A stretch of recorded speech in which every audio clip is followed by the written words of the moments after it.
তারা যে নির্দেশটা দিয়েছে যে তাদের দলীয় রাজনীতিবিদ, তাদের যে আত্মীয় স্বজনরা নির্বাচনে আসতে পারবেন না, এটা এটা কেন দিলেন, কোন যুক্তিতে দিলেন, এটাও দেখার বিষয়।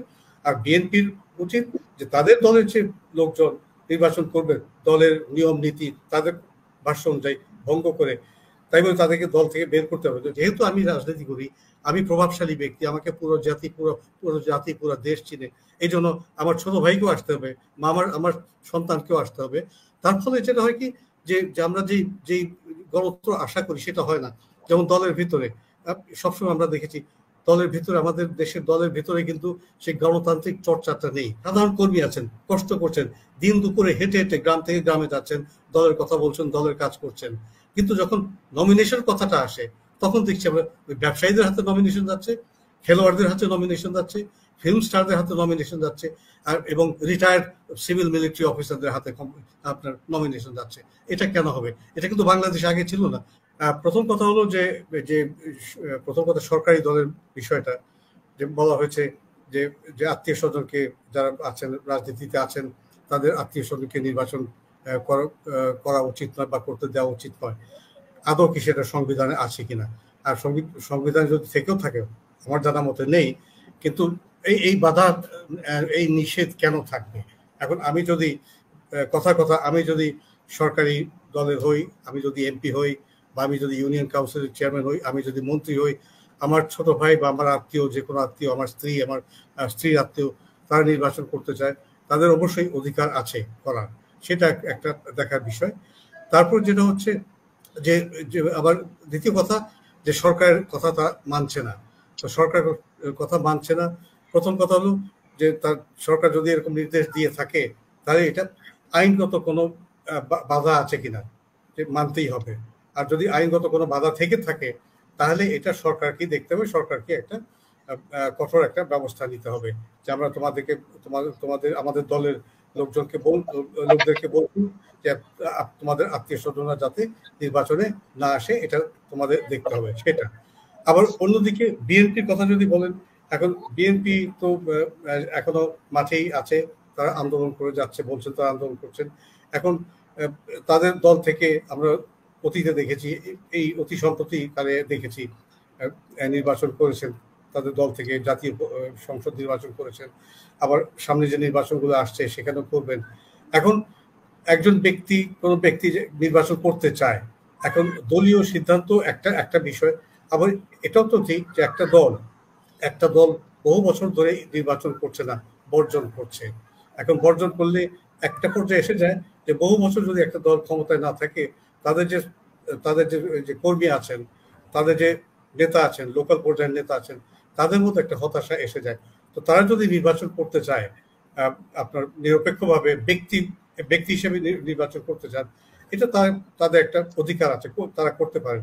তার জন্য দল থেকে বহিষ্কার করার যে একটা নীতি আছে, একটা রীতি আছে, সেটা আমার মনে হয় ঠিক নাই। আমরা বিদেশেও দেখেছি, আপনিও আছেন, ইউকে আছেন, আমরা দেখেছি তারা ইন্ডিপেন্ডেন্টলি তারা নির্বাচন করেন, কিন্তু কখনো দল থেকে বলা হয়নি দল থেকে তাকে নির্বাচনে পাঠানো হলো, দল থেকে তাকে বহিষ্কার করা হলো। আমি কথাটা এইভাবে শেষ করবো যে দুপক্ষেই, যে শাসক দল আওয়ামী লীগের কথা, তারা যে নির্দেশটা দিয়েছে যে তাদের দলীয় রাজনীতিবিদ, তাদের যে আত্মীয় স্বজনরা নির্বাচনে আসতে পারবেন না, এটা কেন দিলেন, কোন যুক্তিতে দিলেন, এটাও দেখার বিষয়। আর বিএনপির উচিত যে তাদের দলের যে লোকজন নির্বাচন করবেন দলের নিয়ম নীতি তাদের ভাষ্য অনুযায়ী ভঙ্গ করে, তাই বলে তাদেরকে দল থেকে বের করতে হবে। দল থেকে বের করলে তো দল তো এমনি আরো বেশি শক্তিটা হারিয়ে ফেলে।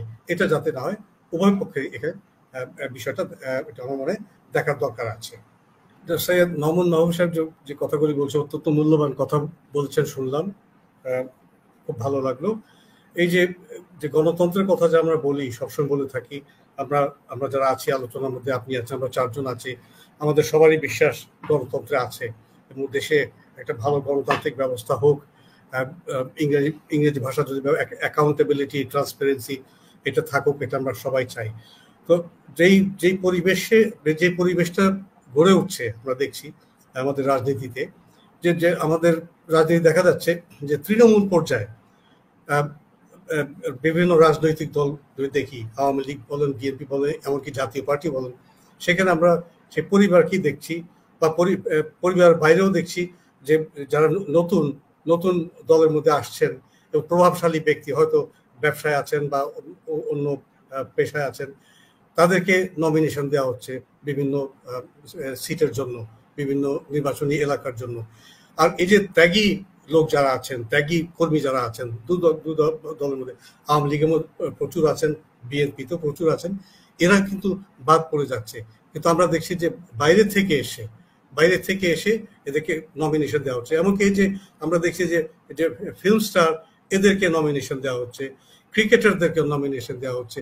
ভালো কথা, আপনি নমিনেশন দিবেন, কিন্তু কথা হচ্ছে যে একটা দেশে, একটা এলাকাতে ভালো লোক আছেন, ত্যাগী কর্মী আছেন, এবং খুবই সেই পুরনো আমাদের রাজনীতিবিদ আছে, 50 বছর 60 বছর বয়স, তিনি শুরু থেকে আপনার রাজনীতি করে আসছেন, তাকে আপনি দেখছেন না। যেহেতু এই একটা ক্রিকেট প্লেয়ার, তাকে সবাই চেনে, ভোটটা নিয়ে আসবে।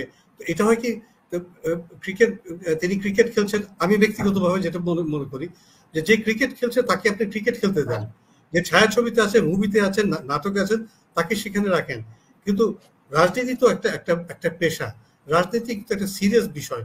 এটা নিয়ে তো আমাদের কোনো করা উচিত না। এটা নিয়ে যে একটা ছেলে খেলা নয়। এখন আমি যদি রাজনীতি করি, আমি সেভাবে রাজনীতি করবো, কিন্তু আমি এটাও চাইবো না যে যেহেতু আমি রাজনীতি করি, আমি প্রভাবশালী ব্যক্তি, আমাকে পুরো জাতি পুরো দেশ চিনে, এই জন্য আমার ছোট ভাইকেও আসতে হবে, আমার সন্তানকেও আসতে হবে। তার ফলে যেটা হয় কি, যে আমরা যেই গণতন্ত্র আশা করি সেটা হয় না।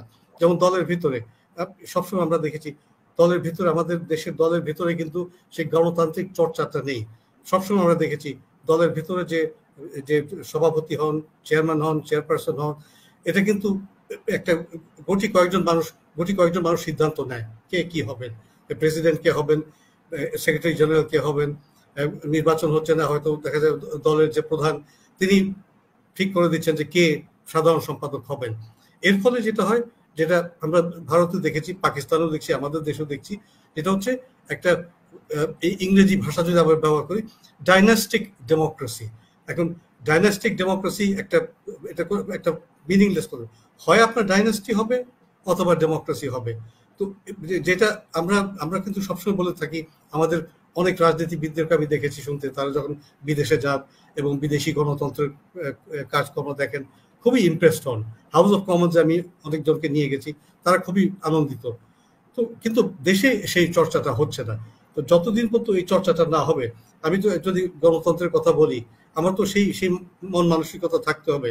এখন আমি যদি দেখা যাচ্ছে, আমি কথা যদি আমি একজন কর্মী, সারাটা আমার পুরোটা আপনার অ্যাডাল্ট লাইফ আমি রাজনীতি করেছি, তারপরে দেখি যে আমাকে নমিনেশন দিচ্ছে না, আমার মূল্যায়ন হচ্ছে না, কিন্তু আরেকজনকে দেওয়া হচ্ছে, সে হয়তো জয়ী হয়ে গেল, আমার মনটা খারাপ হয়ে যায়। আমি দল ছাড়বো না, আমি দল ত্যাগ করবো না, কিন্তু কথা হচ্ছে যে এইভাবে কিন্তু আমরা এই উপমহাদেশে দেখছি যে মামুন সাহেব একটা ভালো কথা বলছেন, মোদী সরকারের কথা বলতে গিয়ে, এই যে মোদীর উত্থান কেন হয়েছে, উত্থান এই জন্য হয়েছে যে কংগ্রেস সেই নেহরু থেকে আরম্ভ করে ইন্দিরা গান্ধী, রাজীব গান্ধী, সঞ্জয় গান্ধী, পুরো গান্ধী পরিবারের হাতে, এই যে মল্লিকার্জুন খার্গে, তাকে সভাপতি করেছেন, কংগ্রেস দলের সভাপতি করেছেন।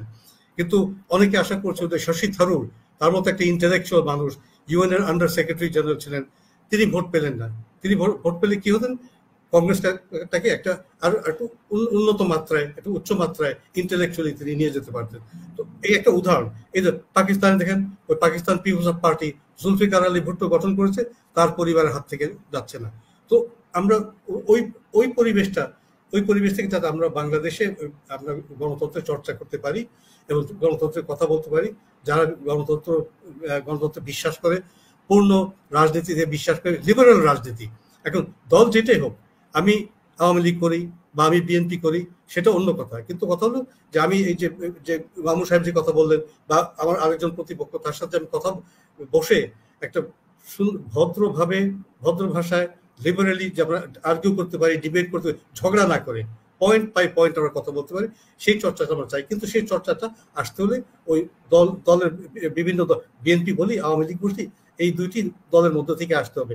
উপর থেকে একটা নেতাকে বসিয়ে দিয়ে, হ্যাঁ আপনি বসিয়ে দেন, কিন্তু তার তো আপনি চাপিয়ে দিলেন একজনকে, হয়ে গেল, কিন্তু আমি দেখলাম হয়ে গেল, আমি তো কিছু করতে পারবো না, নাগরিক হিসেবে আমার কিছু করার নেই। কিন্তু সেই ব্যক্তির প্রতি তো আমার তো যে শ্রদ্ধা, রেসপেক্টটা তো আমার থাকবে না। আবার এটাও হতে পারে তিনি যখন, সেই ব্যক্তি যখন ক্ষমতায় থাকবেন না, আগামী নির্বাচন তিনি পরাজিত হবেন, তখন দেখা যাবে যে আমি আমি আমি খুবই পুলকিত হয়ে গেছি যে তাকে এখানে থাকা উচিত ছিল না, চলে গেছেন, এইটাই হওয়ার কথা ছিল।